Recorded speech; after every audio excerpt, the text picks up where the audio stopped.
प्रभु राम देव भगवान আল্লাহ খুদা ঈশ আদি নাম একেজনৰে শক্তি হয়। তেওঁ কেনেকুৱা, ক'ত আছে, কেনেকৈ পাব পাৰি, কোনে দেখিছে? এই প্ৰশ্নবাচক চিহ্ন পূৰ্ণৰূপেৰে আঁতৰাবলৈ অৱশ্যেই শুনিব জগতগুৰু তত্ত্বদৰ্শীৰ সতৰামপাল মহাৰাজৰ অমৃত বচন, সৰ্বপবিত্ৰ ধৰ্মৰ পবিত্ৰ শাস্ত্ৰৰ আধাৰত। कहते हैं गुरु भक्ता मम आत्म होई वाके हृदय में रहूं समोई। গুৰুৰ ভক্ত মোৰ আত্মা হ'ব। আৰু যিজন গুৰুৰ পৰা বিমুখ হৈছে, কোৱা হৈছে গুৰু सतगुरु विमुखा युग युग रोवे और मानुष जन्म पाके खोए। গতিকে আমি গুৰুৰ সৈতে নিজৰ সম্পৰ্ক, গুৰু আৰু শিষ্যৰ অৰ্থাৎ এটা বিশেষ আকৰ্ষণ। যেনেকৈ পৰমাত্মাই কৈছে যে गुरु मानुष कर जानते ते नर कहिए अंध महादुखी संसार में फिर आज्ञा काल के फंद। এতিয়া গুৰুদেৱক আপোনালোকে কোৱা হৈছে মম সন্ত মুঝে জান। কবিৰ পৰমেশ্বৰে কৈছে মোৰ সন্ত, মম সন্ত মোৰ সন্ত, আৰু মোক জনা। মোৰ যিসকল সন্ত আছে তেওঁলোকে মোকে জানি লোৱা। অৰ্থাৎ পৰমাত্মাই কৈ আছে মোৰ সন্তই মোকেই জানা পৰমাত্মা বুলি। मम संत मुझे जान मेरा ही स्वरूपम। যেনেকৈ গণিতত এটা ঋণৰ প্ৰশ্ন থাকে, তাত মূলধন জ্ঞাত কৰিব লাগে। এতিয়া ইয়াত মূলধন ধৰি ল'বলগীয়া হয়। ধৰি লোৱা মূলধন 100 টকা, আৰু অৰিজিনেল মূলধন হয় কোটিত আৰবত। এয়া 100 টকাৰ মূলধন নহয়, কিন্তু সেই মূলধন নধৰাকৈ অৰিজিনেলটো পোৱা নাযায়। সেই প্ৰশ্ন সমাধান নহয়। গতিকে ইয়াত পৰমাত্মাই কৈছে যে আপুনি আপোনাৰ গুৰুদেৱক মোৰেই স্বৰূপ বুলি মানক। এতিয়া ধৰি লওক মূলধন 100 টকা। এতিয়া আপোনালোক যেনেকৈ পৰমাত্মাক বিচাৰি ঘূৰি ফুৰিছে আৰু প্ৰভু আপোনাৰ সন্মুখলৈ আহিলে, তেতিয়া আপুনি কেনেকুৱা ব্যৱহাৰ কৰিব? এতিয়া ইয়াত এই দাস বহি আছে এই আশ্ৰমত, আৰু আপোনালোক ইয়ালৈ কিয় আহে? এই দাসৰ দৰ্শনাৰ্থে, আৰু জ্ঞান শুনিবলৈ, আশীৰ্বাদ ল'বলৈ, নিজৰ কল্যাণ কৰাবলৈ। আৰু ইয়ালৈ আহি আপোনাৰ ভিতৰত এই এক চাপ যদি পৰা নাই, আত্মাৰ ওপৰত এই প্ৰভাৱ পৰা নাই যে ইয়াত ভগৱান বহি আছে, এই দাসে জানে যে মোৰ কি ষ্টেটাছ। কিন্তু আপোনালোকৰ বাবে আপোনালোকে এই 100 টকাৰ মূলধন বুলি ধৰি ল'ব লাগিব। পাছত আপোনালোকে এয়া মানক যে ধৰি লওক এই দাসৰ স্থানত পৰমাত্মা আছে। আৰু তুমি যদি মনত কিবা বেয়া কথা ভাবি আছিলা, অথবা ইয়াত কিবা ভুল কৰিলা হয়, কি কৰিব পাৰিবা? অথবা ভগতে কৰিব পাৰে জানো এনে ভুল? তেওঁ ভগত নহয়, তেওঁ দুষ্ট আত্মা। নিজৰ টাইম ৱেষ্ট কৰিবলৈ আহিছে, পাছ নহয় ৱেষ্ট কৰিবলৈ আহিছে। গতিকে এই প্ৰকাৰেই এই জ্ঞানক আধাৰ বনাব লাগে। এতিয়া ত্ৰিকুটিত যেতিয়া আপোনাক ওম নামৰ যি ধনৰ সেই কালৰ একাউণ্ট দি দিয়া হ'ব, আৰু ইয়াৰে ক্লিয়াৰেন্স শ্বীট পাব, তেতিয়া 1 ছেকেণ্ডৰ ভিতৰতে, ফ্ৰিকশ্যন অফ ছেকেণ্ডত আপুনি এই ভক্তিৰ ধনেৰে, এই ভক্তিৰ উপাৰ্জনেৰে আপুনি বহৰ গুহালৈ গুচি যাব। আৰু লগতে এই দাসৰ ৰূপত পৰমাত্মা থাকিব। বহৰ গুহালৈ গৈ তাৰ পৰা আকৌ সতলোক দেখা পোৱা যায়, কিন্তু মাজত এনেকুৱা বহুত মজবুত এখন ৱাল আছে, দেৱাল আছে, যেনেকৈ পাৰদৰ্শক কাঁচ হয়, কাঁচ এনেকুৱা বুলিয়েই ধৰি লওক। জীৱ ইয়াক পাৰ কৰিব নোৱাৰে। তাতো এটাই সুৰংগ আছে। এতিয়া সেই যি সুৰংগ আছে, এই যি হোল আছে, তৃতীয় যি 12 নং দুৱাৰ আছে, সেয়া 12 নং দুৱাৰ হয়। 10ম দুৱাৰ এই ব্ৰহ্মাণ্ডৰ পৰাই ওলাই আৰু এই ব্ৰহ্মাণ্ডৰ শূন্যত খুলি যায়। সিমানেই। এয়াতো কোৱা হয় कूप की छाया कूप के माही। কুঁৱাৰ চাহ কুঁৱাতেই থাকিব। ऐसा आत्मज्ञान 11 নং দুৱাৰ হ'ল কালৰ 21 ব্ৰহ্মাণ্ডক পাৰ কৰি আৰু পৰব্ৰহ্মৰ সেই অক্ষৰ পুৰুষৰ যি ব্ৰহ্মাণ্ড 7 সংখ্য ব্ৰহ্মাণ্ডৰ ক্ষেত্ৰত প্ৰৱেশ কৰে, সেয়া 11 নং দুৱাৰ হয়। আৰু এই 7 সংখ্য ব্ৰহ্মাণ্ডক পাৰ কৰি যিখন ভৱৰ গুহাৰে আমি আগলৈ যাওঁ, সতলোকত যি প্ৰৱেশ কৰিব সেয়া 12 নং দুৱাৰ হ'ব। তেন্তে 12 নং দুৱাৰ তালৈ গৈ গভীৰ পৰমেশ্বৰ পূৰ্ণ ব্ৰহ্ম এই দাসৰ সৈতে আপোনাৰ ওচৰত থাকিব আৰু আপোনাৰ তাত সেই গেট খুলি যাব। আৰু সেই যি দ্বিতীয় মন্ত্ৰ আছে সৎ নামৰ 2 আখৰৰ, সেই দ্বিতীয় মন্ত্ৰৰ জপৰ উপাৰ্জন তাত পৰব্ৰহ্মৰ একাউণ্টত তেওঁক দিয়া হ'ব। আৰু সেয়া দিয়া মাত্ৰই ওপৰৰ 12 নং দুৱাৰ খুলি যাব। পাছত 12 নং দুৱাৰ পাৰ কৰি আমি সতলোকত প্ৰৱেশ কৰিম। এই প্ৰকাৰেই আমাৰ ইয়াৰ পৰা মুক্তি হ'ব। এতিয়া আমাৰ যেতিয়া ইয়াত মৃত্যু হ'ব, এয়াতো আণ্ডাৰষ্টুড হয় যে আমিতো মৰিব লাগিবই। তেন্তে আমাৰ এতিয়া লাষ্টত যি জ্ঞান আছে আপোনালোকৰ হৃদয়ত সোমাব। পাছত আপোনাৰ এই ঠাইৰ কোনো বস্তুৰ প্ৰতি মোহ নাথাকিব, বিচাৰিলেও কৰিব নোৱাৰিব, কাৰণ ভক্তিৰ প্ৰভাৱ ইমান বেছি হ'ব আৰু আপোনাৰ বৃদ্ধাৱস্থা আহি যাব। বৃদ্ধাৱস্থাটো এনেই ভয়ানক হয়, যাৰ ওচৰত নাম ভক্তি নাই, জ্ঞান ভক্তি তত্ত্বজ্ঞান নাই, আৰু বৰদান হয় আপোনাৰ বাবে। কাৰণ আপুনি বৃদ্ধাৱস্থাত কি হয় জীৱৰ সৈতে, বৃদ্ধাৱস্থাত শাৰীৰিক দুৰ্বলতা আৰু বহু প্ৰকাৰৰ ৰোগ, চকুৰেও দেখা নাপায়, দাঁতো নাথাকে, কাণেৰেও শুনা নাযায়, খোজ কাঢ়িব নোৱাৰে, উঠিব নোৱাৰে, বহিব নোৱাৰে, কেতিয়াবা গোটেই শৰীৰতে বিষ হয়। আৰু তাৰ পাছত পৰিয়ালৰ সদস্য যিসকল ভক্তিহীন হয়, পৰমাত্মাক ভয় নকৰে, কাৰণ তেওঁলোকৰ এই ক্ৰিয়া হ'বই নোৱাৰে, দয়াৰ ক্ৰিয়া। তেন্তে ইয়াৰ বাবে কেনেকৈ কৈছে পৰমাত্মা কবীৰদেৱে মনত পেলাই দিছে যে এতিয়া আমি ডেকা হৈ আছোঁ, বুজি নাপাওঁ যে আমি বুঢ়াও হ'ম। কিন্তু আমি বুজি নোপোৱাৰ কাৰণে বিষয়টো মীমাংসা নহয়। যি মালিকে আদেশ দিছে ইয়াক ভাবিবই লাগিব, গভীৰভাৱে চিন্তা কৰিব লাগিব। কি কোৱা হৈছে? बूढ़ा होवे पड़े खाट में सुने बचन खारे, बूढ़ा होवे पड़े खाट में सुने बचन खारे, कुत्ते तावण का भी सुख को ना ये छाती फूकण हारे। আপোনালোকে পাছলৈ এই বচন শুনিবলৈ পাব। বৃদ্ধাৱস্থাত যেনেকৈ বুঢ়া বা বুঢ়ীক গেটৰ ওপৰত ডিউটি দিয়া হ'ল, তাত চকী পাৰি দিয়া আছে, আৰু এনেকৈ কোৱা হ'ব যে ধ্যান ৰাখিবা, আমি বাহিৰলৈ গৈছোঁ, কুকুৰ আহিব। এওঁলোক কুকুৰৰ ৰখীয়া হয় যেতিয়া একেবাৰে কণ্ডেম হৈ যায়। আৰু যেতিয়ালৈকে হাত ভৰি চলে তেতিয়ালৈকে নাতিপুতি খুওৱাৰ ডিউটি থাকে, বা খেতিলৈ লৈ যোৱাৰ ডিউটি থাকে, বা পালিত পঠিয়াই বুঢ়াক। এতিয়া বৃদ্ধাৱস্থা আহি গ'ল, যেনেকৈ পানী খেতিলৈ গুচি গ'ল বোৱাৰী, বা কুঁৱাৰ পৰা পানী তুলিবলৈ সেই সময়ৰ কথা। এতিয়া বোৱাৰী ঘৰলৈ আহিল, গোটেই কুকুৰ ভৰি আছিল, কুকুৰেতো অনিষ্ট কৰেই, ক'ৰবাত ৰুটি পেলাই দিলে, ক'ৰবাত অলপ গাখীৰ আছিলে সেয়াও খাই পেলালে। এতিয়া বোৱাৰীয়েকে সেই কুকুৰবোৰক এৰি বুঢ়া বুঢ়ীৰ ওপৰত খং কৰি আছে। ইয়াক কি কোৱা হৈছে? परमात्मा कहते बूढ़ा हुआ पड़े खाट में फिर सुने बचन खारे। ये कड़वे बोल सुनेगा के कहेगी वाह कि कुत्ते ताउन का भी सुख को ना तुम छाती फूकण आरे। তুমি কুকুৰকেইটাও খেদাব নোৱাৰা, আমাৰ বুকুত আহি বহি আছে, আমাৰ আত্মাক দুখ দিছে। এতিয়া বৃদ্ধাৱস্থা আকৌ সেয়েহে আপোনাৰ বাবে বৰদান হ'ব যিসকলৰ উপদেশ প্ৰাপ্ত আছে, কাৰণ পাছত আপোনাৰ মন নিজে নিজে আঁতৰিব এটাতো জ্ঞানেৰে, আৰু আকৌ ভক্তিৰ ধন আপোনাৰ লগত থাকিব, আৰু এই খাৰুৱা বচন তোমাৰ বাবে বৰদান হ'ব। ইয়াৰ পৰা একেবাৰে মন আঁতৰি যাব। তাৰ পাছত মন ক'ত লাগিব? পাছত আত্মা কেনেকুৱা উৎফুল্লিত হ'ব। कोट जन्म तन भरमत होगे कुछ ना हाथ लग्या रे, कुकर सुकर खरबया बोरे कौआ हंस बुगारे। এই কথাবোৰ মনলৈ আহিব।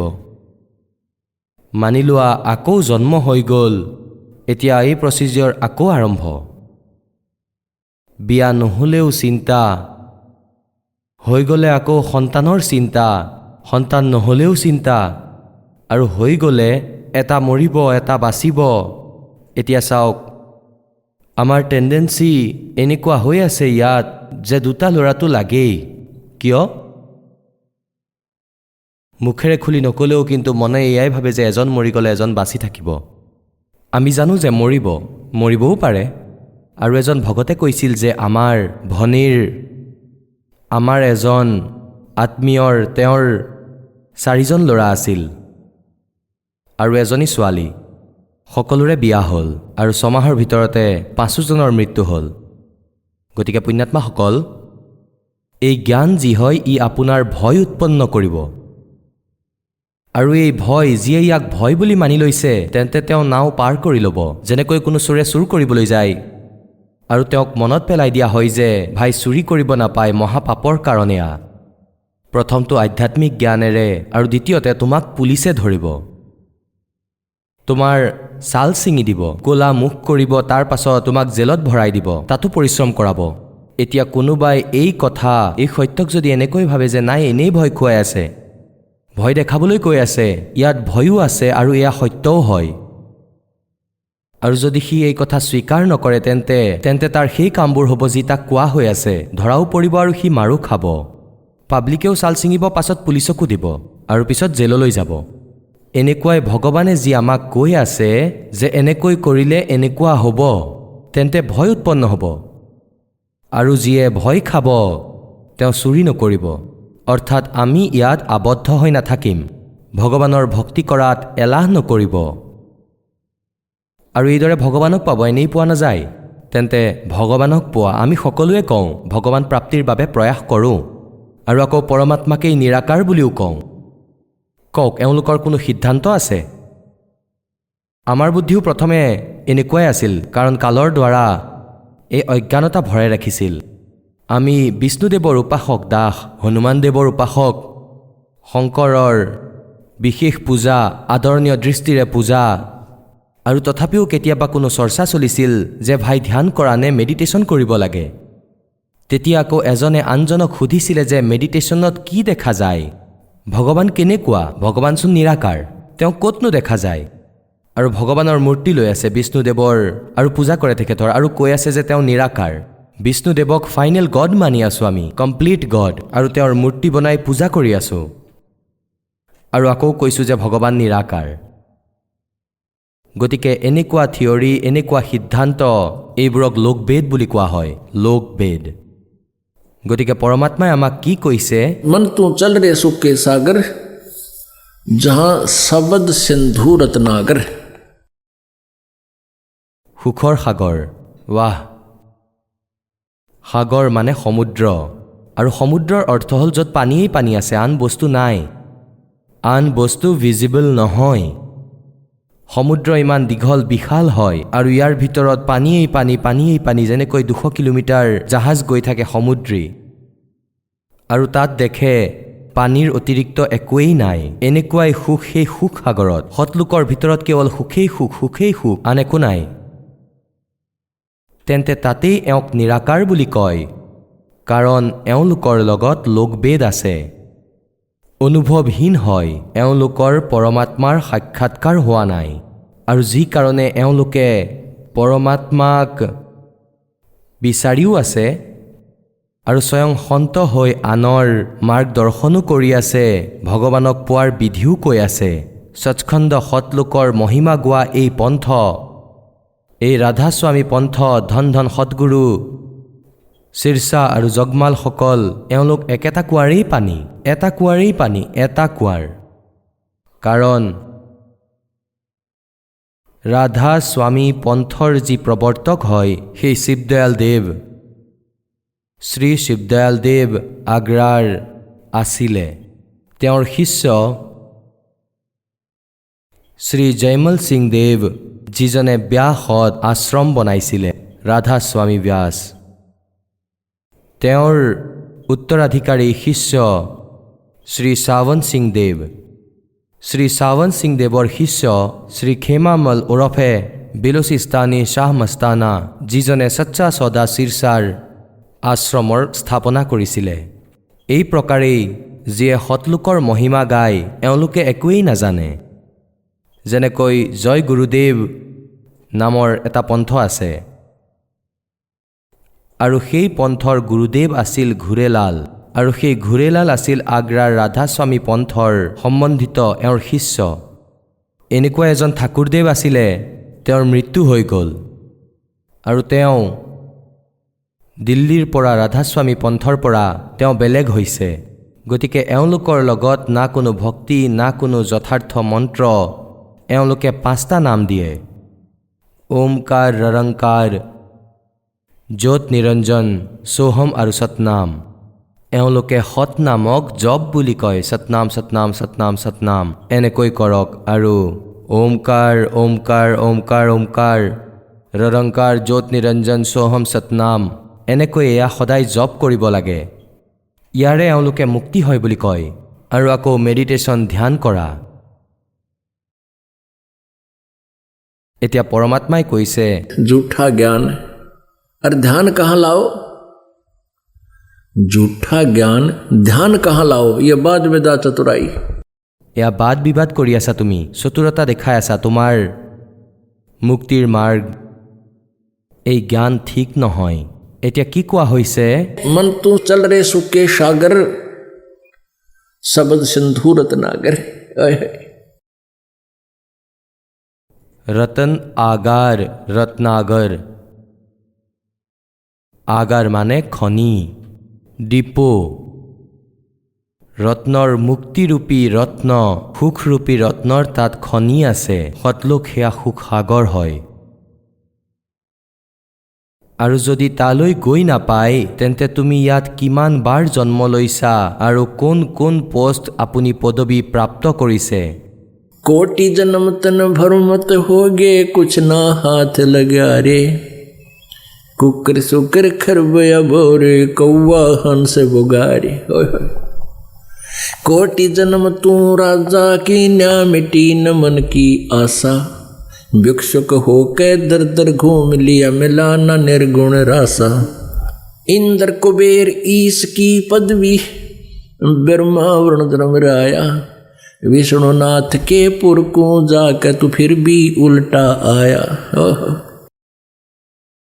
পুণ্যাত্মাসকল এয়া এনেকৈ ভাবি লওক আপোনালোকক ইয়াত যি জ্ঞান দি থকা হৈছে আপোনালোকক ইয়ালৈ মাতি অনা হৈছে আপোনালোকৰ জন্ম মৃত্যুৰ ৰোগ সমাপ্ত কৰিবলৈ এয়া এক ট্ৰিটমেণ্ট হয় আৰু ইয়াত এই সমূহ যি ক্ৰিয়া আছে আপোনালোকক সৎসংগ শুনোৱা সৎসংগৰ এই বচন শুনোৱা আপোনাৰ দ্বাৰা নাম জপ কৰোৱা ইয়াত প্ৰণাম কৰোৱা ইয়াত আপোনাৰ দ্বাৰা দান ধৰ্ম কৰোৱা এই আটাইবোৰেই আপোনাৰ ডেইলি প্ৰতিদিনৰ এয়া আহাৰ হয় এই ঔষধখিনি আপুনি ল'বই লাগিব এক ৰোগ নাশক ঔষধ বড়ি টেবলেট থাকে কেপচুল থাকে আৰু এয়া সেইবোৰেই ডেইলি খাব লগা হয় 2-3 বাৰ তেতিয়াহে ৰোগ কাটে এইবোৰ নিতৌ প্ৰয়োগ কৰি থাকিলে গতিকে এনেকৈয়ে যি বচন আপোনাক দিয়া হৈ আছে এইবোৰে আপোনাৰ ৰোগ কাটি আছে এয়া আপোনাৰ আহাৰ এইবোৰ এই ৰোগ নাশক এই জ্ঞান হয় এয়া ৰোগ নাশক ঔষধি আৰু যিমান বাৰ আহিবা সিমান বাৰ এই পলিঅ'ৰ দৰে টোপাল খাব লাগিব এয়া প্ৰত্যেকবাৰ আপোনাক এই জ্ঞান সেই কেপচুলেই প্ৰতিদিনে খুৱাব লাগিব আৰু একেলেঠাৰিয়ে মনাবলৈ বহু বছৰলৈকে খাবলগীয়া হ'ব পাৰে যাতে ৰোগ নাশ হয় এয়া তেনেকুৱাই জ্ঞান গতিকে এতিয়া আপোনাৰ হৃদয়ত কিয়নো আমি মনুষ্য আৰু কালে আমাৰ ভিতৰত এনেকুৱা এটা ব্যৱস্থা ভৰাই ৰাখিছে যেতিয়া আমি সুখী হৈ যাওঁ তেতিয়া আমি কোনো দুখো মনত পেলাব বিচাৰিলে মনত নপৰে আমি অনুভৱ নকৰোঁ যে আমাৰ যেনেকৈ আমাৰ কাৰোবাৰ মৃত্যু হৈ যায় তেওঁৰ সৈতে শ্মশানলৈ যাওঁ আৰু তেওঁক জ্বলাই পুৰি নিজ হাতেৰেই শেষ কৰি আহোঁ আৰু মনলৈ এবাৰো নাহে যে আমাৰো মৃত্যু হ'ব যোৱাৰ সময়ত অলপ বেছি এবাৰ দুবাৰ মনলৈ আহে কোৱা বেচেৰাই কি লৈ গ'ল কওক সকলো ল'ৰা ছোৱালীও ইয়াতেই থাকি গ'ল আৰু আকৌ মোহ আহিলেই যিয়েই নহওক ব'লা আমুকটো কাম কৰোঁ কাল বহি আছে ইয়াত মনৰ মাজত সি জানে যে এই কথা যদি মনত থাকে তেনেহ'লে এওঁলোকে সন্ত বিচাৰি ল'ব আৰু এনেকৈ ক'ব ব'লা খেতিলৈ ব'লা অফিচলৈ যাব আছে এবচেণ্ট লাগি যাব আমুকটো কাম কৰিবলগীয়া আছে, আমুকটো কৰিব আছে, জল্দি ব'লা। আৰু যি মৰি গ'ল সিও এয়াই যোগাৰ কৰি আছিলে, নাজানো গোটেই দিন কি বিচাৰ কৰি আছিলে। গতিকে এই প্ৰকাৰে আমাৰ এতিয়া মনত থাকিব, কাৰণ আমাৰ ওপৰতে এই তিনিও গুণৰ এই প্ৰভাৱ কম পৰিব। এণ্টিবায়'টিক আপোনাক খুওৱা হৈ আছে। এতিয়া ইয়াত আপোনালোকক পৰমাত্মাই কৈছে যে कि कोटि जन्म तू राजा की ना और मिटी न मन की आशा, भिक्षुकों का दर दर घूम लिया, ये मिला नहीं निर्गुण रासा। আৰু আকৌ इंद्र कुबेर ईश की पदवी और ब्रह्मा वरुण राया और विष्णुनाथ के लोक को जाकर तो फिर भी उल्टाया। ইন্দ্ৰ কুবেৰ, ইন্দ্ৰ স্বৰ্গৰ ৰজা আৰু কুবেৰ ধনৰ দেৱতা। ঈশ অৰ্থাৎ প্ৰভু পদ, স্বামী পদ, তুমি বহুত ডাঙৰ দেৱতা হৈছা। ইন্দ্ৰ হৈছা, কুবেৰ হৈছা, ব্ৰহ্মা বিষ্ণু শিৱ এই উপাধিও তোমাৰ প্ৰাপ্ত হৈছে। পুণ্যাত্মাসকল, এই ব্ৰহ্মা বিষ্ণু মহেশ্বৰ এওঁলোক তিনিওজনৰে মৃত্যু হয়। এওঁলোকৰ মৃত্যুৰ সময় বহুত অধিক, কিন্তু তথাপিও এওঁলোকৰ অন্ত হ'ব। আৰু মৃত্যুৰ পিছত আকৌ এওঁলোকো গুচি যায় 84 লাখ যোনিত। আগলৈ হয়তো এওঁলোকৰ মনুষ্য জন্মৰ সংস্কাৰ বাকী আছে, তেতিয়া মনুষ্য হৈ পৰিব জনসাধাৰণ, আৰু অলপ বেছি পুণ্য থাকিলে ৰজা হৈ পৰিব। আৰু ইয়াৰ পিছত পৰি পৰি শেষত 84 লাখ যোনিলৈ গুচি যায়, প্ৰেত হৈ যায়। এই ব্ৰহ্মকুমাৰী পন্থ যি চলি আছে, এয়া এনেকুৱাই এনে এজন পুণ্যাত্মা আছিল, আগতে ব্ৰহ্মাৰ পদত আছিল, তেওঁৰ মৃত্যু হ'ল। পাছত তেওঁ প্ৰেত পিত্তৰ হৈ যায়। পিত্তৰ হৈছে ভূতৰ এক চুপিৰিয়ৰ কোৱালিটিৰ হয়। প্ৰেতৰ এটা চুপিৰিয়ৰ কোৱালিটি আছে, আৰু ইয়াত এওঁলোকৰ বিচাৰো ভালে থাকে।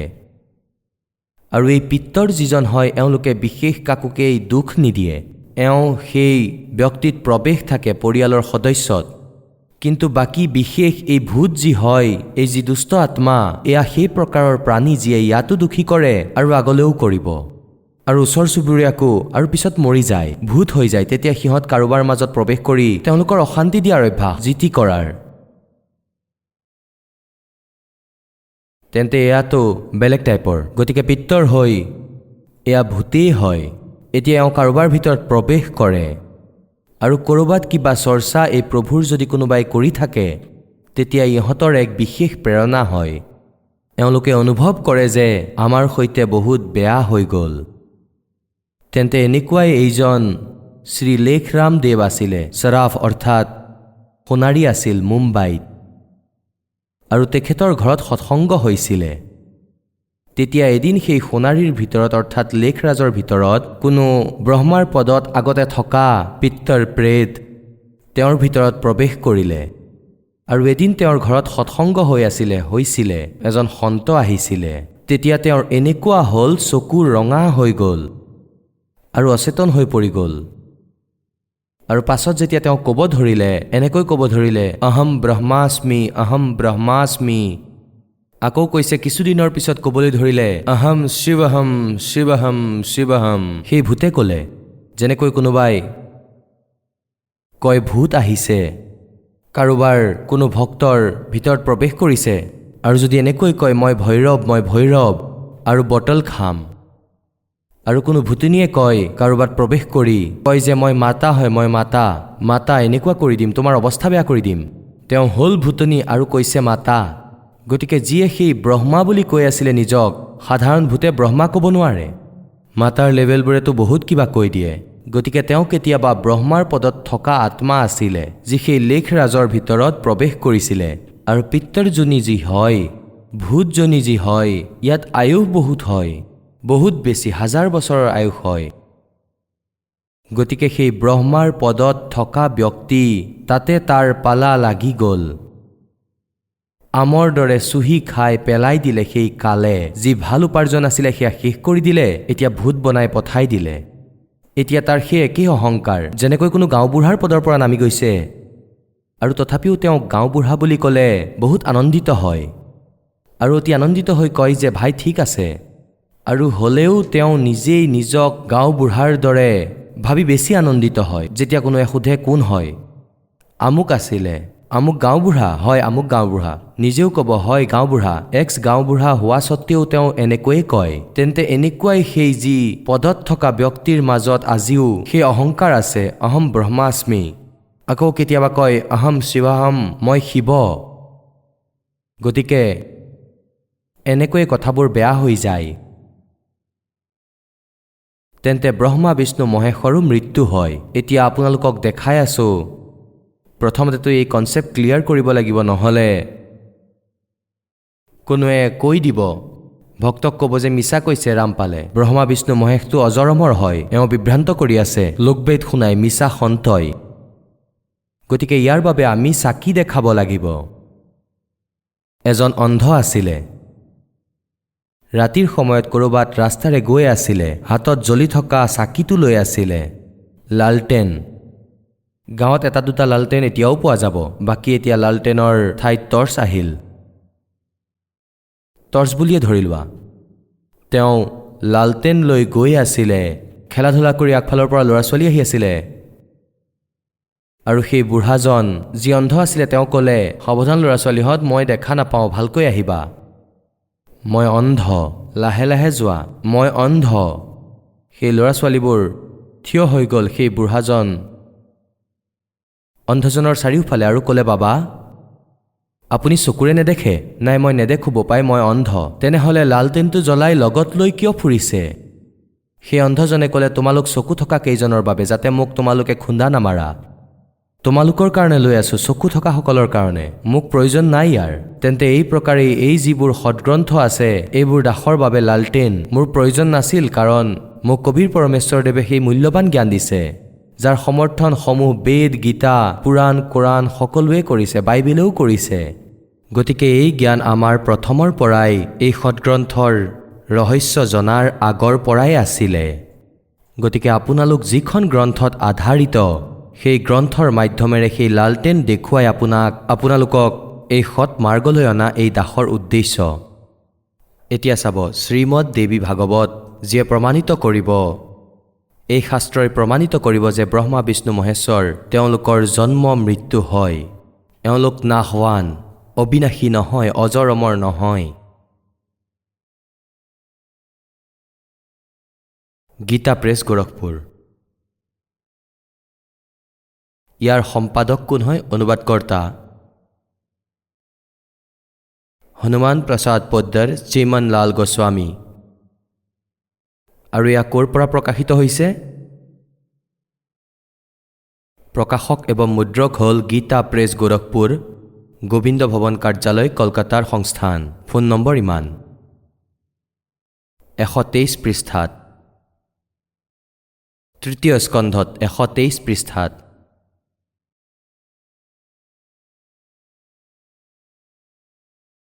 তৃতীয় স্কন্ধ।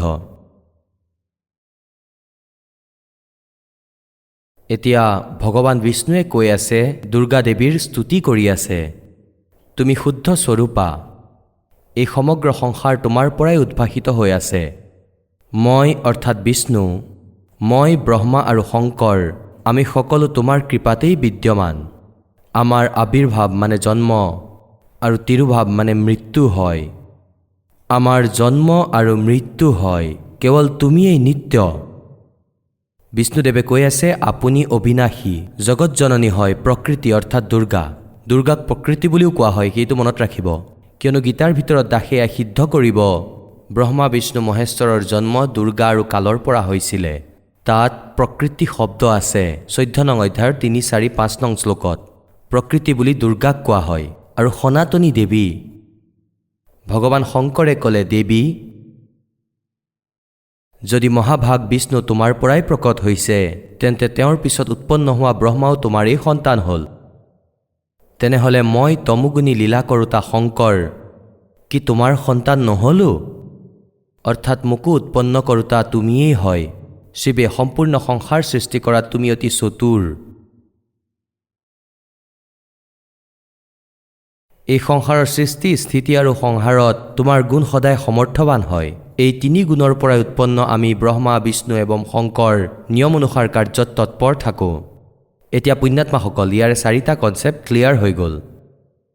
নম্বৰ 1, ব্ৰহ্মা বিষ্ণু মহেশ্বৰ নাশৱান হয়, এওঁলোকৰ জন্ম মৃত্যু হয়। আৰু নম্বৰ 2, দুৰ্গা এওঁলোকৰ মাতা হয়। নম্বৰ 3, ৰজগুণ ব্ৰহ্মা, সতগুণ বিষ্ণু, তমগুণ শিৱ। আৰু নম্বৰ 4 যে এওঁলোকে কেৱল নিয়ম অনুসাৰ কাৰ্যহে কৰিব পাৰে, যাৰ যেনেকুৱা কৰ্ম সিমানেই ফল তেওঁলোকে দিব পাৰে। এওঁলোকে একো পৰিৱৰ্তন নিজে কৰিব নোৱাৰে। আপোনালোকৰ ভাগ্যত, আপোনালোকৰ প্ৰাৰব্ধত এওঁলোকে পৰিৱৰ্তন কৰিব নোৱাৰে। যেনেকুৱা এই লোকবেদত বনাই ৰাখিছিলে, যেনেকুৱা কৰ্ম কৰিবা তেনেকুৱা ফল দিব ভগৱানে। গতিকে এওঁলোক ইমানলৈকেহে ভগৱান। যদি তোমালোকৰ পাপ আছে তেনেহ'লে পাপো তোমালোকক খুব দিব, সকলো ভোগ কৰাব। এওঁলোকে লাঠি লৈ তোমাৰ সৈতে থাকিব, ইমানেই কাম। আৰু আপোনালোকৰ যিবোৰ পুণ্য আছে সেইবোৰো দিব। অৰ্থাৎ ইয়াত আপোনাৰ পুণ্যৰ ফলো দিব আৰু পাপৰো দিয়া হ'ব। এওঁলোকে ইমানেই কৰিব পাৰে। আৰু পূৰ্ণ পৰমাত্মাই কি কৰে? তেওঁ আপোনাৰ পাপক নাশ কৰি আপোনাক সুখেই সুখ দিয়ে, তেওঁ দুখ নিদিয়ে। সেয়েহে তেওঁক সুখ সাগৰ বুলি কোৱা হয়। अब यहाँ प्रसंग चल रहा है मन टू चल रे सुख के सागर दा शब्द सिंधु रत्नागर। এতিয়া ইন্দ্ৰ কুবেৰ ঈশ্বৰৰ পদবী, ব্ৰহ্মা বিষ্ণু শিৱ এওঁ ব্ৰহ্মাদিকত আহে। আৰু এওঁলোকৰ পদবী পায়ো তুমি। इंद्र कुबेर ईश की पदवी ब्रह्मा वरुण धर्मराया और विष्णु नाथ के पुर को जाकर तू फिर भी वापस आया। এতিয়া পুণ্যাত্মাসকল মনত ৰাখিবা এই কথা, কাৰণ আমাৰ ভিতৰত এই কালে এনেকুৱা শৰীৰ আমাক দিছে, ইয়াত কেতিয়াবা কেতিয়াবা মুড হয় ভক্তি কৰিবলৈ, নহ'লে কেতিয়াবা বিপি হাই, কেতিয়াবা 70 প্ৰকাৰৰ সমস্যা, আকৌ আৰু চিন্তা, খোৱা বোৱা কৰিলেও চিন্তা, কাৰোবাৰ চুগাৰ আছে, কাৰোবাৰ আকৌ কিবা শ সমস্যা। আমি এই কথাবোৰ শুনিতো লওঁ, আত্মাই মানিও লয়, কিন্তু আমি দৃঢ় হ'ব পৰা নাই। সেইকাৰণে আপোনালোকে ৰৈ ৰৈ এই সৎসংগ শুনিব লাগিব আৰু ভক্তি কৰি থাকিব লাগিব। কাৰণ এনেকুৱা বিধি আপোনালোকক কোৱা হৈছে যে অলপ ভজন কৰিলেও বেনিফিট আপোনালোকে বেছি পাব। আৰু আন যিবোৰ সাধনা আছিল সেইবোৰ লোকবেদ আছিলে, সেইবোৰ নিজ ইচ্ছাৰে কৰা আচৰণ, সেইবোৰৰ পৰাতো একোৱেই লাভ নহ'ব। গতিকে কিছুদিনৰ পিছত ইয়াৰ প্ৰভাৱ পৰিব। এতিয়া যেনেকৈ পৰমাত্মাই আমাক কৈছে कि कोटि जन्म तन भरमत होगे कुछ नहीं हाथ लगे रे। আপোনালোকে শুনিছে চাগে এটা বহুত ডাঙৰ দুখদায়ক ঘটনা ঘটিছে জাপানত। আৰু তাত বহুত ফৰৱাৰ্ড বুলি মানিছিলে নিজে নিজকে, ডাঙৰ টেকনিচিয়ান, আৰু প্ৰকৃতিকো আগৰ পৰাই জানি লৈছিলে। এনেকুৱা ঘটনা ঘটিব তেওঁলোকে আগৰ পৰাই জানিছিলে। আৰু তাৰ সত্ত্বেও এটা ছেকেণ্ডৰ ভিতৰতে তেওঁলোকৰ সকলো বিনাশ কৰি দিলে আৰু বহু হাজাৰ মানুহৰ মৃত্যু হ'ল। সেই ঘৰ আট্টালিকা ভাঙি শেষ হৈ গ'ল, বিচাৰিয়ে পোৱা নাযায়। তাত কিবা ক্ষেত্ৰ আছিলে, বসবাসৰ যোগ্য নাথাকিল। এবাৰ পোলেণ্ড দেশৰ সম্পূৰ্ণ কেবিনেট, য'ত মন্ত্ৰী, প্ৰধানমন্ত্ৰী, তাত 95-96 এখন বিমানতেই গৈ আছিলে আটাইকেইজন, আৰু দুৰ্ঘটনাগ্ৰস্ত হৈ গ'ল, সকলো মৰি থাকিল। এতিয়া তেওঁলোকতো একোজন সুপ্ৰিম পাৱাৰ পোষ্টত আছিল, আৰু তেওঁলোকৰ কি কি লক্ষ্য আছিলে এক ছেকেণ্ডতেই বিচাৰি নোপোৱা হৈ গ'ল। গতিকে পৰমাত্মাই মনত পেলাই দিছে যে ইহঁতে আপোনাৰ সৈতে চলনা কৰি আছে। আপোনাৰ মনুষ্য জীৱনক বৰবাদ কৰাই এই কালৰ মুখ্য উদ্দেশ্য। আপোনাৰ পুণ্যৰেই আপুনি উচ্চ পোষ্ট প্ৰাপ্ত কৰে। আপোনাৰ এই পূৰ্বজন্মৰ শুভ সংস্কাৰেৰেই আপুনি শ্ৰেষ্ঠ হয়, ধনী হয়, মনুষ্য শৰীৰ পায়। আৰু এয়াই আপোনাৰ বৰবাদ কৰাই ভক্তি, যথাৰ্থ ভক্তিৰ পৰা দূৰত ৰাখি সি আপোনাৰ লগত বহুত ডাঙৰ চল কৰি আছে। গতিকে পৰমেশ্বৰে আহি আমাক এইবোৰ কৈছিলে। এতিয়া আপোনালোকক দেখুৱাম। পুণ্যাত্মাসকল, যিমানবাৰ আপোনালোকক এই সৎসংগ শুনোৱা হয়, বহু প্ৰমাণ দিয়া হয় এয়া ব্যৰ্থ নহয়, এয়া কোনো ৰুটিন নহয়, ইয়াৰ পৰা আপোনালোকৰ বহুত হিত হ'ব। এতিয়াই আপোনালোকক উদাহৰণ দিছিলোঁ যে ৰোগ নিবাৰণৰ বাবে সেয়াই টেবলেট 2-3 টাইম ডক্তৰে যেনেকৈ কৈছে ইয়াক খোৱাৰ আৱশ্যক, আৰু এয়াই হয় ছেম টু ছেম। আৰু খোৱাজনে ৰুচিৰে খায়, কাৰণ তেওঁৰ ৰোগ নিৰাময় কৰিবলৈ আছে। তেওঁ জানে ভয়ংকৰ ৰোগ, এদিন ড'জ নল'লে কাম বাঢ়ি যাব। গতিকে এয়াই দাসৰ উদ্দেশ্য যে আপোনালোকক এই ড'জ প্ৰতিবাৰ দিওঁ। এতিয়া টেবলেটটো আপোনালোকক দিয়া হৈছে, কেপচুল দিয়া হৈছে নাম স্মৰণ কৰাৰ বাবে, কিন্তু ইয়ালৈ অহাৰ পাছত এই গ্লুক'জ আকৌ ল'ব লাগে। এয়া হস্পিটেলত লগোৱা হয়, কোনো আৰু ঔষধ মিলাই। গতিকে এয়াই প্ৰচিজিঅ'ৰ হয় আপোনাৰ ইয়াৰ জন্ম মৃত্যুৰ ৰোগৰ পৰা নিবাৰণ হোৱাৰ।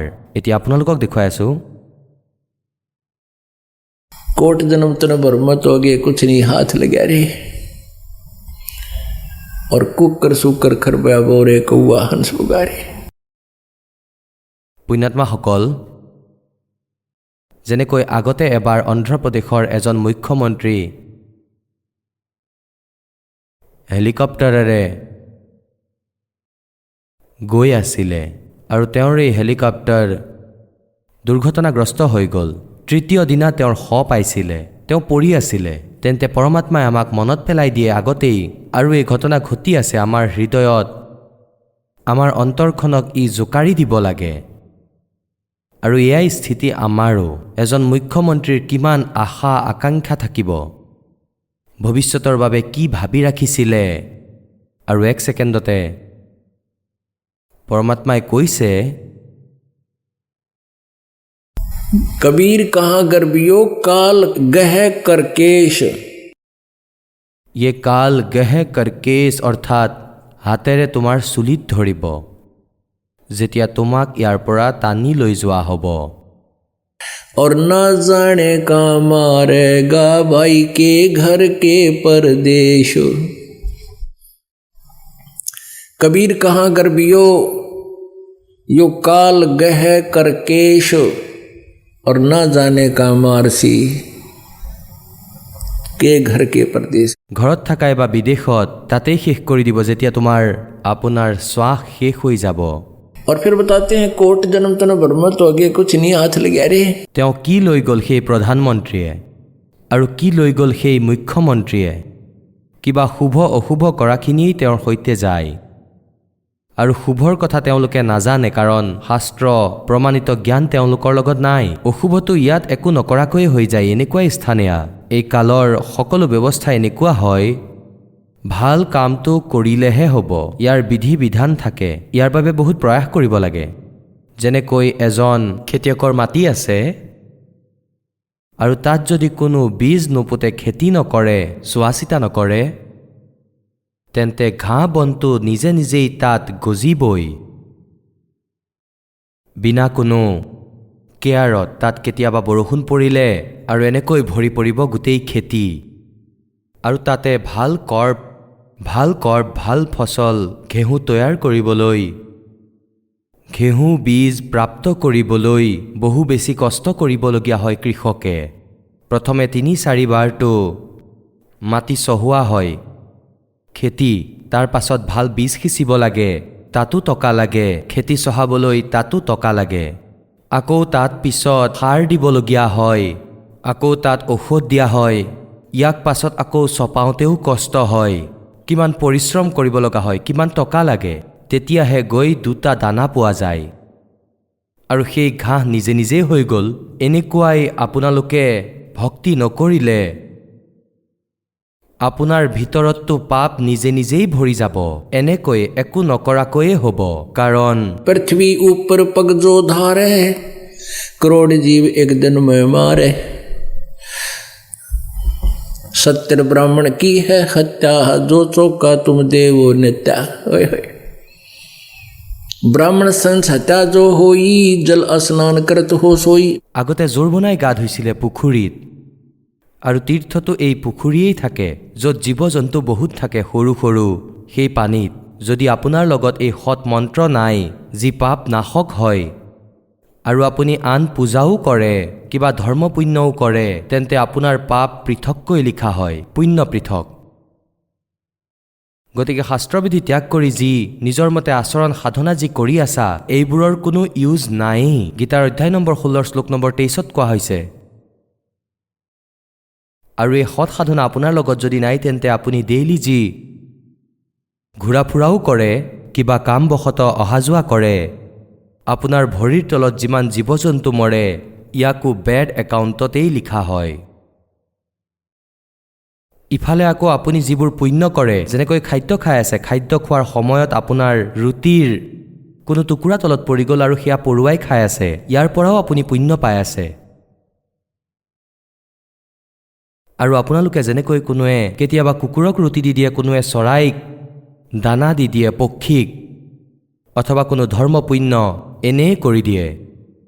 এতিয়া আমি এফালেতো কওঁ যে ইয়াৰ কোনো ইউজ নাই, আৰু সিফালে আমি কওঁ যে যেনেকুৱা কৰ্ম কৰিবা তেনেকুৱাই ফল পাবা। এয়া একেবাৰেই সঠিক। যেনেকৈ আপুনি কুকুৰ দেখিছে, গাড়ীত বহি যায়, মানুহ সিহঁতৰ ড্ৰাইভাৰ হয়, আৰু সি মালিকৰ চিটত বহে, সেই কুকুৰ। গতিকে তেওঁ যি পুণ্য কৰিছে সেয়া তেওঁৰ বেলেগকৈ লিখা হৈছে, আৰু পাপো লিখা হৈছে।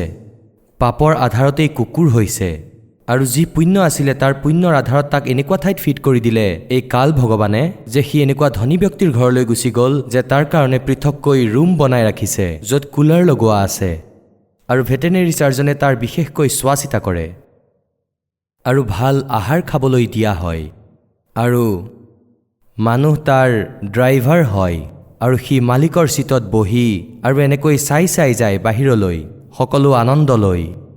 এতিয়া ইয়াৰ কাৰণ কি আছিল যে সেই সহজ সৰল আত্মাই পুণ্য কৰিছে, বহুত বেছি কৰিছে, ধৰ্ম কৰিছে, ক'ৰবাত ভোজ খুৱাইছে, ক'ৰবাত চৰাইক দানা দিছে, ক'ৰবাত গোশালা খুলি দিছে, আৰু ইয়াৰ লগতে তেওঁৰ পাপো লগতেই লিখা হৈছে। গতিকে যদি তেওঁ সাধনা কৰিলে হয়, পুণ্য কৰিলে হয়, ভালদৰে কৰিলে হয়, পূৰ্ণ সন্তৰ পৰা নাম লৈ কৰিলে হয়, তেন্তে মনুষ্য জীৱন পালে হয়। পাৰ নোহোৱা হ'লে মনুষ্য জীৱন পালে হয়, আৰু মনুষ্য জীৱনত সেই সুবিধা পালে হয় যি তেওঁ কুকুৰৰ ৰূপত পাইছে। আৰু মনুষ্য জীৱনত কেতিয়াবা নহয় কেতিয়াবা কোনো সন্তকো পালে হয়, কুকুৰৰ ৰূপত সি কি পাব? গতিকে যিমান তেওঁ পুণ্য কৰিছিলে সেয়া কুকুৰৰ জুনিত সকলো ভোগ কৰি ল'বলগীয়া হ'ল, সম্পূৰ্ণ কৰি দিলে, শেষ কৰি দিলে, আৰু তাৰ পাছত হ'ব গাহৰি। তেতিয়া কি সুবিধা পাব সি? গতিকে পৰমাত্মাই কয় কুক্কৰ চুক্কৰ, চুক্কৰ মানে গাহৰি, কুক্কৰ মানে কুকুৰ, খৰ মানে গাধ। এতিয়া পুণ্যাত্মাসকল, এয়া হৃদয়ত আপোনাৰ উৎকণ্ঠা হ'ব লাগে, ইয়াৰ ভয় থাকিব লাগে। যেতিয়া আপোনাৰ আত্মা কোমল হৈ যাব, অৰ্থাৎ ভক্তিৰ বিশেষ প্ৰভাৱ পৰিব, তেতিয়া আপোনাৰ এই এক এক কথাৰ এক এক পইণ্টৰ এনেকুৱা প্ৰভাৱ হ'ব যেনেকৈ মহৰ সৈতে যুদ্ধ, এনেকুৱা ভিতৰত উৎকণ্ঠা বাঢ়িব যেনেকৈ বিজুলী পৰে। হে ভগৱান, যিজন মালিকৰ শৰণলৈ নাহে, চোৱা কি দুৰ্গতি হয়। বহু কৃপা হৈছে। এতিয়া আগলৈও এই ভয় থাকে যে কেতিয়াবা এই দুৱাৰৰ পৰা দূৰ হৈ নাযায়। ভগৱানে কৈছে, কবীৰ দেৱে, পৰমেশ্বৰ দেৱে, के द्वार धनी के पड़ा रहे और धक्के धनी के खावे, 100 काल जगजोड़ी पर द्वार छोड़ दी जावे। যিমানেই এনেকুৱা আপদ বিপদ অহা দেখিলেও এই দুৱাৰৰ পৰা দূৰ নহবা। এতিয়া পৰমাত্মাৰ শৰণলৈ অহাৰ পাছতো আপোনাৰ ওপৰত আপদ বিপদ কোনো অসুবিধা আহি আছে, ইয়াৰ দুটা কাৰণ আছে। হয়তো আপোনাৰ নিয়ম সঠিককৈ চলা নাই, আপোনাৰ কোনো নাম খণ্ড আছে, তেতিয়া কালে সুযোগ পাই যায়। কবীৰ চাহেবে কৈছে, अनंत कोट बाजी जहां और रचे सकल ब्रह्मांड और कह कबीर मैं के करूं यू काल करे जीव खंडे। এই কালে মোৰ মৰমৰ আত্মাসকলক যি মোৰ শৰণলৈ আহি গৈছে, ইয়াক খণ্ড কৰি দিয়ে, নাম ছিঙি দিয়ে। এতিয়া যেনেকৈ আপুনি পাৱাৰৰ কানেকশ্যন পাইছে, বিদ্যুতৰ কানেকশ্যন কাটি গ'লে সকলো কাম বন্ধ হৈ যায়, ষ্টপ হৈ যাব। এনেকুৱা এতিয়া পৰমাত্মাই কৈছে যে মই কি কৰিম, এই কালে কানেকশ্যন কাটি দিয়ে, তেতিয়া মোৰ পাৱাৰে তেওঁৰ ওপৰত কাম নকৰে। গতিকে ইয়াৰ বাবে কোৱা হয়। আৰু দ্বিতীয় কাৰণ হ'ল যে তেওঁৰ বহুত ভয়ংকৰ পাপ আছে, ফুলৰ শাস্তি। মৃত্যু আহিবলগীয়া আছিল, ভৰি ভাঙি বাচি গ'ল, কিনো বেয়া হ'ল? একোৱেই নহয়। तो इस प्रकार सतगुरु की शरण में आने से आई टले बला और जय मस्तक में सूली होगा काटे में टल जाए। तो प्रसंग चल रहा है कि कोटि जन्म तुम पर मत होगी और कुछ नहीं हाथ लगे रे कुकर सुकर खरबा बोरे कौआ हंस पुगारे कोटि जन्म तू राजा की ना मिटी ना मन की आशा भिक्षुक होकर दर दर घूम लिया मिला ना निर्गुण रासा। এই মাৰ্গ যি বিশেষ মাৰ্গ হয় ইয়াক তুমি নোপোৱাৰ বাবে কেনে কেনে কঠিন সাধনা কৰিছা তুমি ঘৰ ত্যাগ কৰিছা জংঘললৈ গুচি গৈছা বনলৈ আৰু তাৰ পৰা আহি নগৰৰ পৰা এবাৰ খাদ্য বিচাৰি লৈ গৈছা শুকান ৰুটি সন্ধিয়াত খাইছা আৰু বাকীখিনি কি কৰিছিলে সাধুসন্তই কাপোৰত বান্ধি গছত ওলমাই ৰাখিছিলে যাতে কাউৰীয়েও খাব নোৱাৰে যেতিয়া ধ্যানত থাকিব গতিকে এইবোৰ এনেকৈ ওলমাই ৰাখিছিলে যাতে কাউৰীয়ে দালিত বহিও নিব নোৱাৰে আৰু পাছত সেইবোৰ শুকাই গৈছিলে এতিয়া ৰাতিপুৱা পিছদিনাখন ৰাতিপুৱা ইয়াক পানীত ভিজাই খাইছিলে সেইদিনাও ৰুটি বিচাৰিবলৈ নগৈছিলে অৰ্থাৎ তেওঁলোকে ভাবিছিলে যে আমাৰ সময় ৱেষ্ট হ'ব কোৱা হয় এনেকুৱা কঠিন সাধনা কৰি কি কৰিলা कोटि जन्म तू राजा की ना तप से राज राज मदमानम जन्म तीसरे शुक्र स्वानम तपेश्वरी सो राजेश्वरी राजेश्वरी सो नरकेश्वरी। এই দুৰ্গতি হ'ব এতিয়া परमात्मा कहते हैं ना तंदर सुखिया कोई ना देखा जो देखा सो दुखिया हो और उदयस्त की बात कर्म न सबका करा विवेक का हो जंगम दुखिया जोगी दुखिया तपस्वी को दुख दूना हो। তপস্বীৰ দুখ দুগুণ কেনেকৈ হ'ব যে প্ৰথমতে তপস্যা কৰি কৰি নিজৰ শৰীৰক কষ্ট দিয়ে আৰু পাছত তপেৰে ৰজা হৈ যায় আৰু ৰজা হৈও সপোনতো সুখ নাই হ'ব পাৰে সন্ধিয়া ঘোট মাৰি বুকু উফন্দাই থাকে কিন্তু একো লাভ নহয় কেৱল তেওঁ মায়াহে পায় আৰু সেই মায়া চাই চাই তেওঁ অন্ধ হৈ থাকে আৰু হাজাৰ হাজাৰ চিন্তা ৰজাৰ মনত চলি থাকে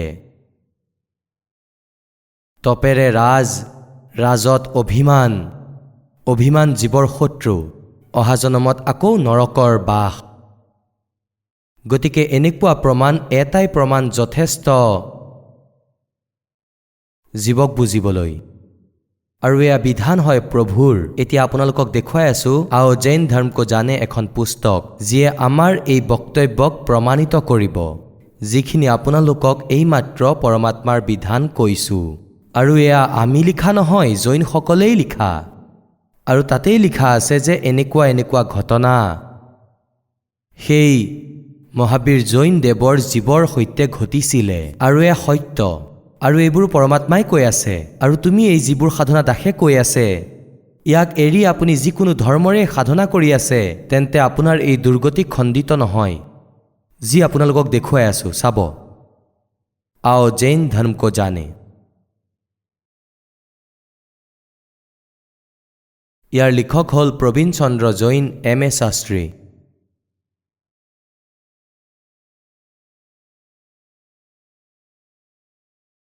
এয়া চাওক এওঁলোকৰ মন্ত্ৰ চাওক নালাগে ওম হ্ৰীম নমঃ এই যি হ্ৰীম হয় ইয়াক আমি হৰিওম জপৰ মন্ত্ৰ দিওঁ গতিকে এওঁলোক হালধিৰ গাঁঠিৰ পৰা পঞ্চাৰী বনি আছে ওম হ্ৰীম নমঃ এই দুই মন্ত্ৰৰ জপ কৰে ওমকাৰো ইয়াকেই কোৱা হয় অনম অনম সিদ্ধানম এই অনম মানে ওম বুলিয়ে ধৰি লওক ইয়াক এতিয়া চাওক आओ जैन धर्म को जाने लेखक হৈছে প্ৰবীণ চন্দ্ৰ জৈন M.A. শাস্ত্ৰী জম্বুদ্বীপ হস্তিনাপুৰ প্ৰকাশক হৈছে শ্ৰীমতী সুনীতা জৈন জম্বুদ্বীপ হস্তিনাপুৰ মেৰঠ উত্তৰ প্ৰদেশ এয়া পঞ্চম সংস্কৰণ 2200 পৃষ্ঠা পুস্তক ছপা কৰা হৈছে ইয়াৰ ওপৰত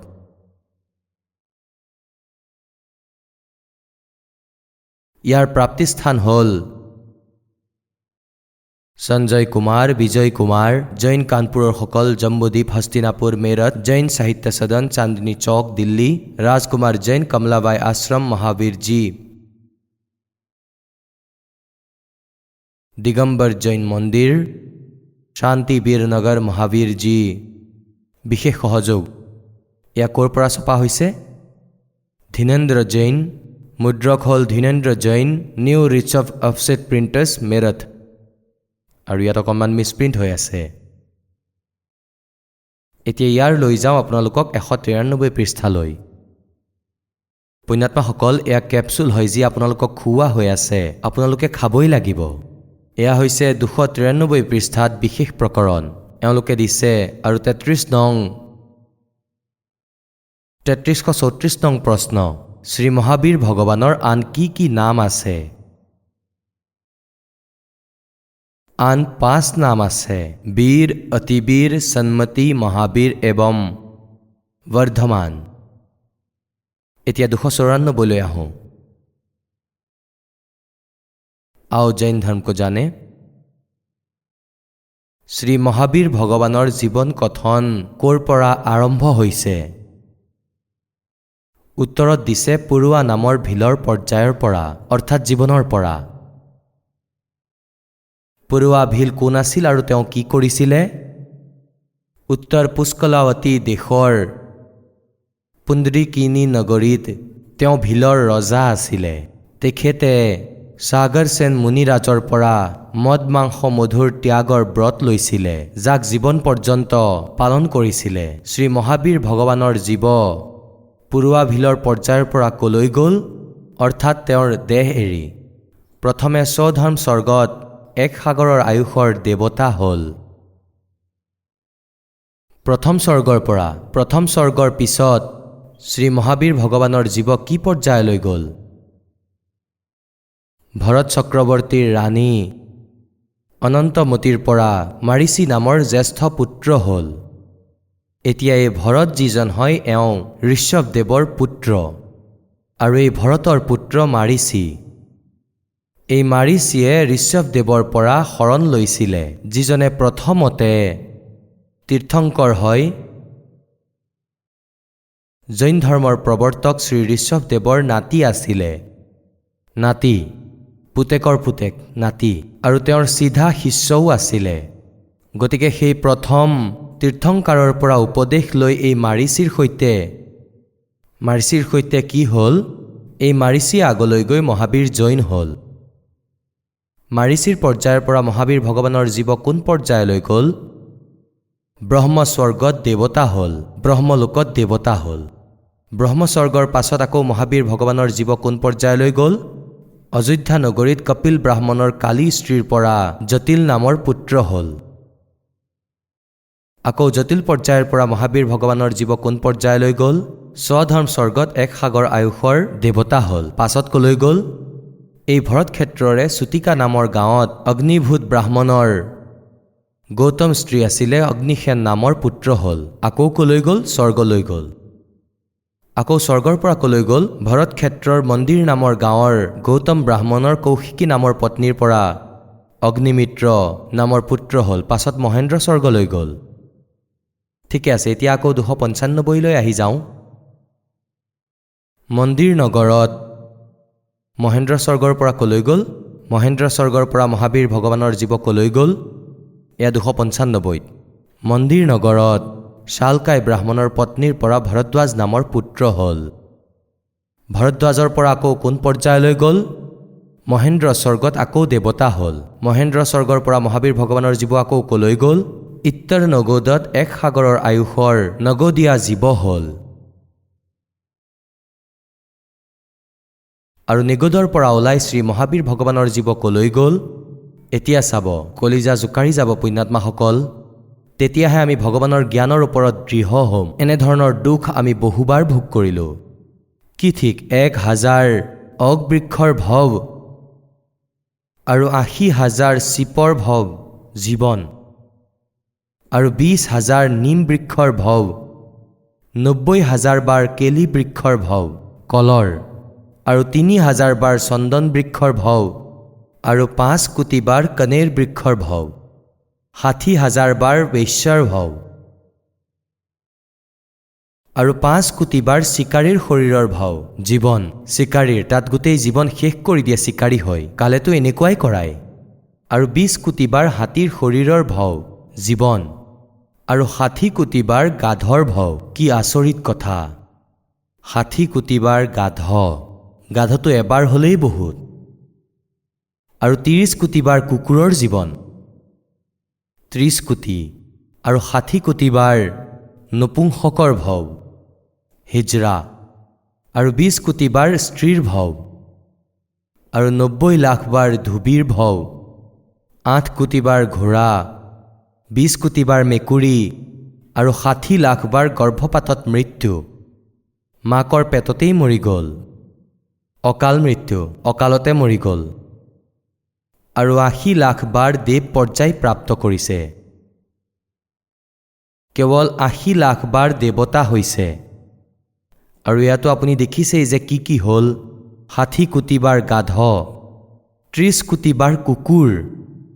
ইয়াৰ আগলৈ পঢ়াৰ কোনো প্ৰয়োজনেই নাই যদি আমাৰ ভাঙৰ নিচা আঁতৰি আছে তেন্তে। আৰু আগলৈ কি হ'ল? আকৌ আৰম্ভ হৈ পৰিছে। উপৰোক্ত শৰীৰ প্ৰাপ্ত কৰাৰ পাছত মহাবীৰ ভগৱান কোন পৰ্যায়লৈ গ'ল? ৰাজগ্ৰহ নগৰীত স্থাৱৰ নামৰ ব্ৰাহ্মণ হৈছিল।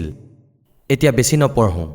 ইয়াত চাওক, নাৰায়ণ হ'ল, আকৌ সপ্তম নৰকলৈ গ'ল, পিছত নৰকলৈও গ'ল। আগলৈ চাওক ২৯৬ পৃষ্ঠাত সকলো ক্লিয়াৰ হৈ যাব। আকৌ কি হ'ল?